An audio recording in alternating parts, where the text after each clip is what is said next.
Hello everyone. Today we are going to talk about role of yoga in establishment of values in school going children.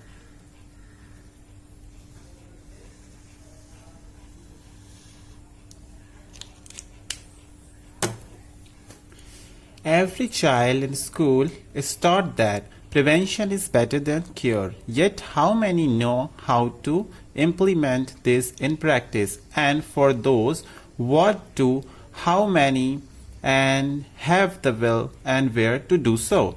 Familiarizing the child with yoga tool can help show them the path of preventive medicine. Yoga should be properly introduced to child by educators.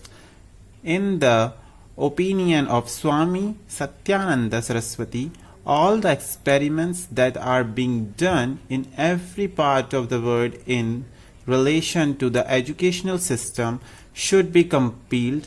A lot has been said and a lot is being done. Science is very clear about the effect of yoga on the brain and on human conscience and character.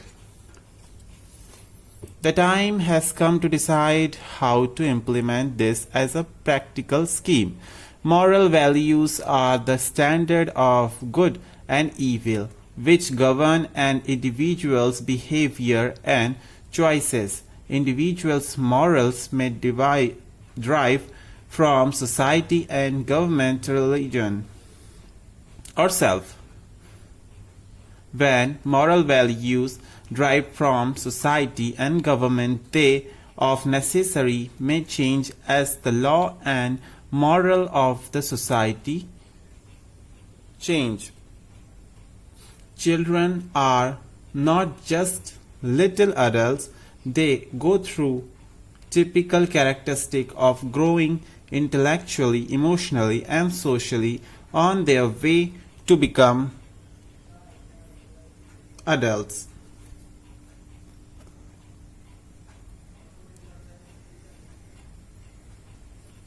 When parents realize these things, there is less strain on both parents and children. Family, home, evenings can be more enjoyable and successful when a child's personality development is considered. Remembering that a child does not think like an adult, have the same attention span or see the world the same way adults do, can help a parent plan a home evening everyone can enjoy. These boys' parents or guardian do not or cannot pay as much attention to children as is necessary. Professor Jane Austen has written a very nice research book about it, Child Care. Its psychological meaning. In this book, he has presented the research experiments done on the activities of children and the conclusion thereof. He says that in one case, parents go so busy in their job, those children are left to be taken care of by servants and material preventions. They do not have enough time to spare for their children. In the other case, the parents pay over attention to the children.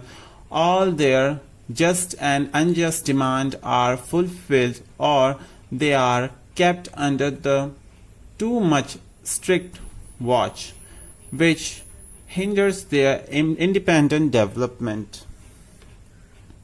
Professor Houston says that in bringing up children, we should have the skill of a gardener. There should not be so much lack of care as not to provide for the needs necessary for growth, nor there is much excessive caring as to deprive them from availing natural nourishment in order that children obey you and become less mischievous. it is necessary for the parents to bring about an attitudinal change in them in certain respect.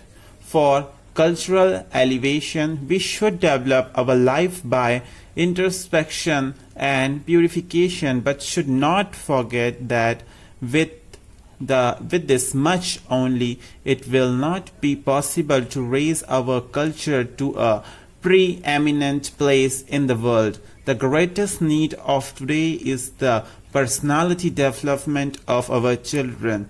The day our children get morally and ethically elevated, the time will not be far when dignity of our society will again start attracting world's attention.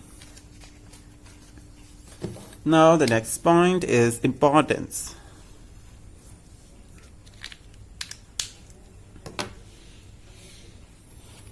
Self-confidence is an essential life skill for children to develop, and parents can be a main source of this.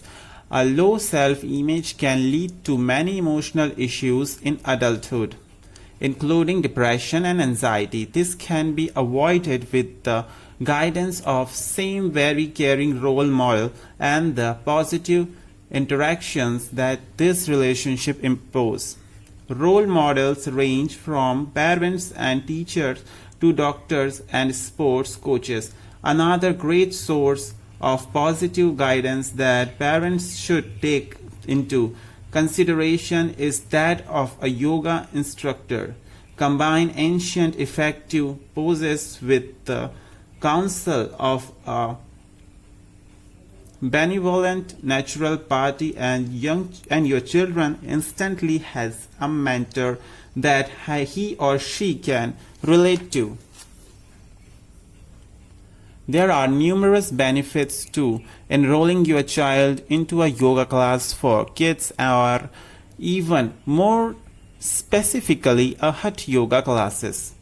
Hatha yoga specializes in 4 asanas areas, which are breathing, relaxation, meditation, and posture. Each individual topic is easily understood, but that does not mean there is no challenge involved. Yoga seems to contradict the nature of a child, but when performed in a group atmosphere and seen as a beneficial life tool, children excel in yoga.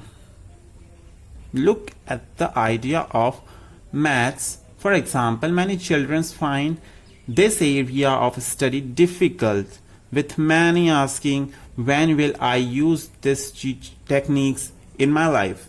Children and adolescents find it tedious and frustrating to learn things they feel and no values to their life, but yoga will never feel that way. Immediately your child will understand its benefits and will remain eager to continually learn from these practices. There is no competition in yoga, so children are not competing with one another, which can also subconsciously harm the ego. In the first set of yoga lesson, your child will learn self-acceptance and patience in order to practice and grow at yoga. He or she will try hard at things only to impress herself. It is also understood that people are good at different skills. Certain children find it easy to meditate and relax their mind and body, while others may excel holding difficult poses. Yoga instructor understood that balance and acceptance are necessary to people of all ages and consciously praise all of their students equally. This unifies the students and class as a whole. The early childhood years are exciting and transformative. It is inspiring and magical to observe children as they are immersed in learning and development. These years, however, are also often challenging and confusing.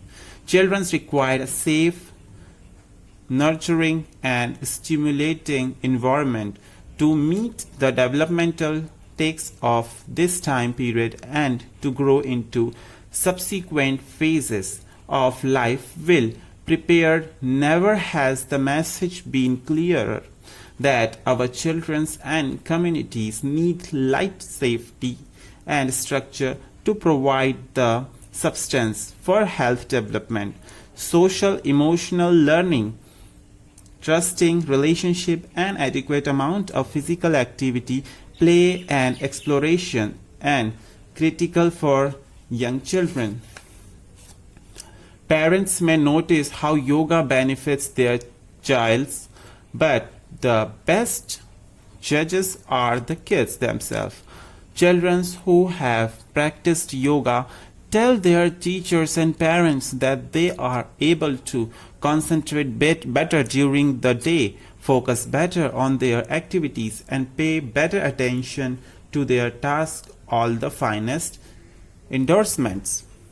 The purpose of the study is also to help to nourish the soul, which reflects in their mental and physical activities, and to build the character we want to see in the next decade as per Indian context. And we found a state of urgency to start to nourish their soul with mental activity like contemplation, meditation, etc. In other words, inside out approach rather than outside in approach. We can conclude this study as the inside out approach, meditation, contemplation, introspection have a significant improvement in persistent self-discipline to attain objectives of life, self-discipline to control the senses, and maintaining a stoic life. Moreover, they learned the value of sharing. Persistency in this practice will bring the collective development of psychological well-being of the root and future of this society concerned. Yoga helps bring about subtitle attitudinal changes in life. It taught earlier in the life, they are easier implemented and can bring about a healthy change in society. Being able to harness ambition in the positive manner rather than through negatively will not only help the student excel but also make them healthier and happier person. Children's described benefits at home: better sleep pattern, less anxiety, all those things, and at school more able to concentrate, less conflicts. Parents responded feeling happier, less stressed, and more able to manage their child's behavior. Results to this preliminary investigation reveals that the 5 months bring out the positive changes in the children's on 4 variables of the wellness parameters, but in case of only one program may offer to the families as an effective management tool and family-oriented treatment for the children. Now our last topic is role of yoga in cultivating and in inculcating moral values.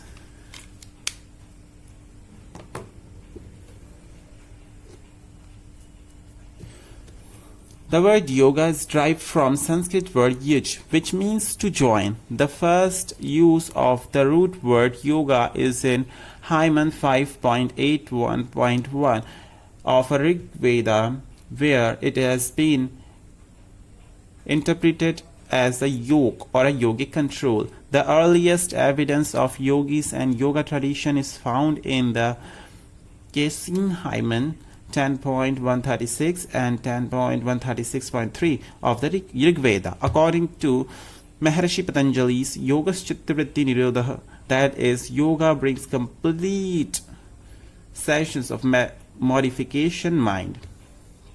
Rishi Yajnavalkya has defined it. Jivatma Paramatmano Yogo Yoga. That is, the union of the individual soul with the Supreme Soul. Maharshi Vyas defined it as Yoga Samadhi. That is, yoga is trance. Samadhi shows internal integrations of a person's in the motto of yoga. Samadhi or self-realization is the ultimate goal of yoga. We can attain balance at physical, mental and spiritual level through yoga. The part of aphorisms Chittavritti Nirodha of Patanjali Sutra that unless chitta is stable, a person cannot be integrated. This concept of yoga is the nearer to samadhi. Tada drastu sarupe avasthanam. That is, then the seer is established in his own real nature. Thus, yoga is the awakener. Values are the byproduct of this awakening. Spirituality is the source. Yoga is the way, and values are the flowers. It is a common belief in Indian culture that moral values should be installed right from the very childhood. It is believed that as the persons grow older, the character traits start to show makers of yoga.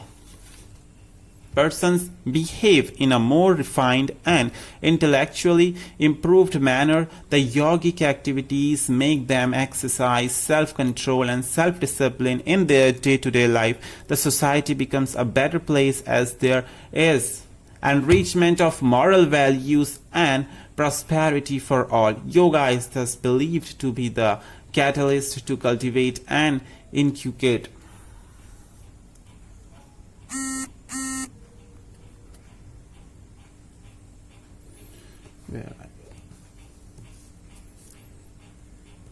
Yoga is thus believed to be the catalyst of cultivate and inculcate moral values in human being. The study makes an evaluation of how and where yoga makes this impression on human mind. The investigation is based on the existing knowledge on yoga and its influence on moral values. Patanjali enumerates 8 limbs of yoga. The first of this is yama, ethical discipline. Ahimsa, satya, asteya, brahmacharya, aparigraha are the rules for society and the individual, which if not obeyed, bring chaos, violence, untruth, stealing,